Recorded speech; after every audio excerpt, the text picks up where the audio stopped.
사랑의 샘평화 소리 KCR 11시 종합뉴스 뉴질랜드 뉴스입니다. 럭비 월드컵이 개막되어 뉴질랜드 올블랙스의 경기들이 생중계되고 있지만 지난 토요일 올블랙스와 사우스아프리카 스프링복서와의 생중계 방송에 문제가 자주 일어나면서 스파크 스포츠는 럭비광 팬들로부터 불만의 대상이 되고 있습니다. 생중계에 대한 불만과 함께 앞으로 계속될 경기 중계에 대해 럭비 팬들의 불안이 일어나고 있는 가운데 전화통신회사인 스파크는 주말에도 서비스 개선을 위해 노력하고 있다고 밝혔습니다. 지난 토요일의 생방송상의 문제에 대해 윈스턴 비서스 부총리는 전 국민들의 관심이 집중되어 있는 상황에 이와 같은 일은 수치스러운 일이라고 밝히며 정부 차원에서 기본적인 부분부터 확인할 필요가 있다고 말했습니다. 스파크 스포츠의 중계 방송에 문제가 발생하고 또 이에 대한 우려가 늘어나면서 TVNZ는 두쿠 채널을 통해 럭비 경기들을 생중계하고 있습니다.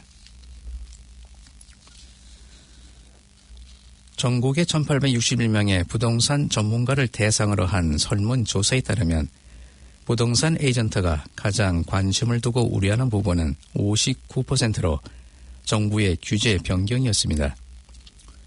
반딘웰 대표는 부동산 업계가 지난 2년 동안 그 어느 때보다 더 많은 입법 변화를 겪었다고 말했습니다.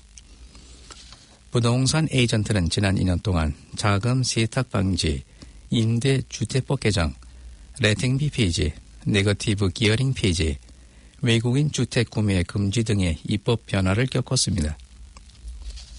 노웰 대표는 지난 1월부터 자금 세탁 방지법이 도입되어 투자자가 주택을 구입하려면 더 많은 시간과 비용이 필요하게 되었으며 이 법은 뉴질랜드를 돈 세탁으로부터 보호하지만 수백만 달러의 처리 비용을 발생시킨다고 말했습니다. 부동산 전문가들이 우려하는 두 번째 사안은 53%로 세계 경제 상황이었고 그 다음은 뉴질랜드 인구 노령화였습니다. 이외에도 대도시에서 소도시로의 인구 이동, 이민, 아파트나 타운하우스 건설 증가 등이 관심 대상이었습니다. 지난해 7월부터 이민부는 전자비자 발급 시스템을 변경했으나 그 이후부터 전자비자 사기 사례들이 급격하게 늘어나고 있습니다. 이민부는 여권 안에 라벨로 붙이는 비자를 중단하고 전자비자라는 이름으로 서류를 발급하고 있으나 이 서류의 변조가 어렵지 않은 것으로 전해졌습니다. 전자비자 시스템으로 신청한 신청자에게는 비자 내역의 A4 사이즈 확인서를 첨부하여 이메일로 보내지고 있으며 이 확인서들이 해외로부터 쉽게 변조되거나 위조되는 사례들이 급격하게 늘어나고 있습니다.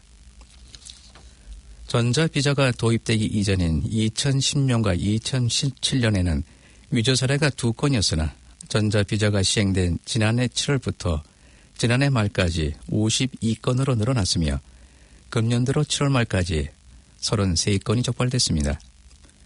모든 위반 사례들은 외국 공항에서 적발되었으며 25건의 사례는 중국 신청자들의 위조 사례로 밝혀졌습니다.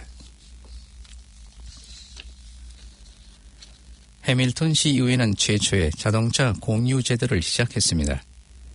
사람들이 휴대전화에서 앱을 사용하여 분, 시간, 낮 또는 밤까지 차량을 대여할 수 있습니다. 해밀턴 카우칠의 인프라 운영 총괄 책임자인 에바리사 라이트 씨는 이 자동차 공유 제도가 라임 스쿠터의 차량 버전이라며 도시의 교통량을 줄일 것이라고 말했습니다.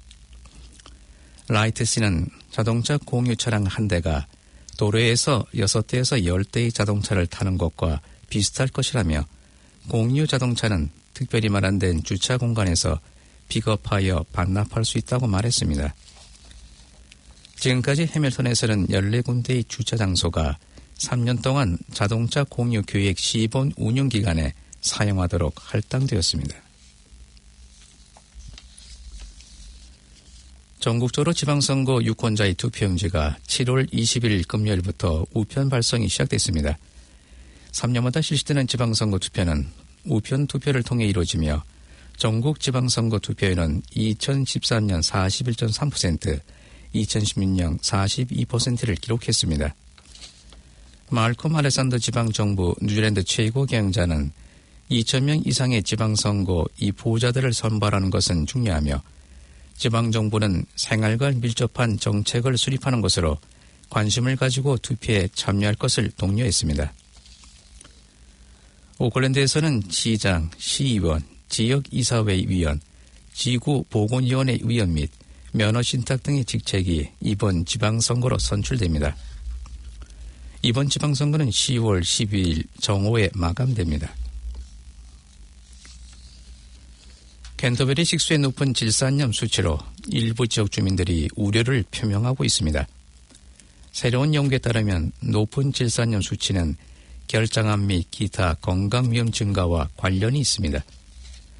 피싱게임은 토요일에 테스트한 강과 쏘물에서 질산염 수치가 높게 나타났으며 실버 스트림에서는 7.3 수치가 나왔고 쉘린 디스트릭트는 7.61 수치가 나왔다고 밝혔습니다. 이 지역에 살고 있는 주민들은 수십 년 동안 강물을 식수로 사용해왔다며 주변의 많은 낙농장들로 인해 질산염 수치가 높아질 것을 우려했다고 말했습니다. 캔터베리 의료 책임자 알리스티아 박사는 질산염 최대 허용값은 11.3이며 절반 이상의 수치가 나오면 아주 어린 아기들에게는 위험스러울 수 있다고 말했습니다.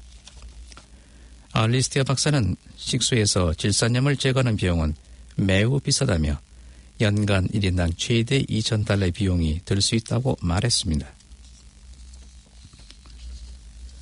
뉴질랜드 강과 하천에 대한 정기적 검사가 늘어나면서 국내 담수가 건강한 수준으로 회복되고 있습니다. 어제 월드 리버스 데이를 기념하여 발표된 새로운 조사 자료에서 뉴질랜드의 강과 하천들의 수질이 나아지고 있으나 아직도 더 많은 개선이 필요한 것으로 나타났습니다. 랜드 에어 워터 아우테라와 LAWA는 1,400여 곳의 수질을 지난 12년 동안 검사하여 그 자료들을 비교 발표했으며 전반적으로 담수들이 점점 맑아지고 있지만 그렇다고 꼭 건강한 것만은 아니라고 말했습니다. 관계자는 전체적으로 나아지는 양상을 보이고 있지만 더 나빠지고 있는 지역도 여전히 있으며 농림원의 산업으로 인해 오염된 질소 함량과 대장군을 위주로 검사와 자료를 제시했다고 밝혔습니다. 대부분의 카운실들이 매월 정기적으로 수질 검사를 하고 있어 수질이 점점 나아지고 있는 것으로 나타났습니다. 환경보전에 대한 인식을 높이기 위해 조류 문신을 제공하는 이벤트가 수도 웰링턴에서 인기를 얻고 있으며 어제 최대 400명이 참여했습니다. 웰링턴에 사는 한 여성은 2딸과 함께 이벤트가 시작되기 전에 2시간 동안 줄을 서서 기다렸다가 첫 번째로 문신을 하기도 했으며 선택한 문신은 통통한 캐리어였고 이런 행사가 일시적인 것이 아닌 지속적인 환경 보전으로 생각하게 되었다고 말했습니다. 이번 이벤트에서는 멸종 위기에 처한 16마리의 새들의 디자인이 제공되었으며 모든 수익금은 포레스트 앤드 버드 단체에 기부됩니다. 지난 주말 따뜻하고 맑은 날씨들이 전국적으로 이어지면서 봄을 느꼈으나 이번 주는 구름이 많이 낀 날씨로 시작되며 그리 맑은 날씨는 예상되지 않고 있습니다. 기상청은 오늘 북섬 동부 지역을 제외하고는 전국 대부분의 지역들이 구름이 많이 낀 날씨로 예상되며 오늘 저녁부터는 남섬 지역부터 비가 내릴 것으로 예보했습니다.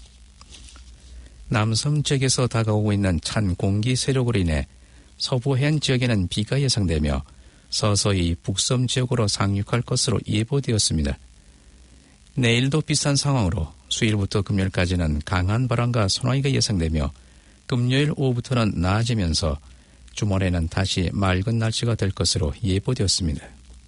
전망입니다. 오늘의 환율 정보입니다. 뉴질랜드 달러와 대비 원화의 기준 환율은 747원 60전, 한국에서 보낼 때 755원 07전, 한국에서 받을 때 740원 13전입니다. 끝으로 날씨입니다. 오클랜드 오늘은 부분적으로 구름이 끼겠으며 오후나 저녁 한때 비가 오는 경우도 있겠습니다. 낮 최고 기온은 17도로 예상됩니다. 화요일 내일은 오전에 비가 오겠으나 오후에는 완화되어 약간의 비가 내리겠습니다. 아침 최저기온은 10도, 낮 최고기온은 17도로 오늘과 같겠습니다. 지금까지 한우성이었습니다. 월요일에서 금요일까지 오전 9시 40분부터 11시 30분까지 방송되고 있습니다. 다음 방송 시간까지 안녕히 계십시오.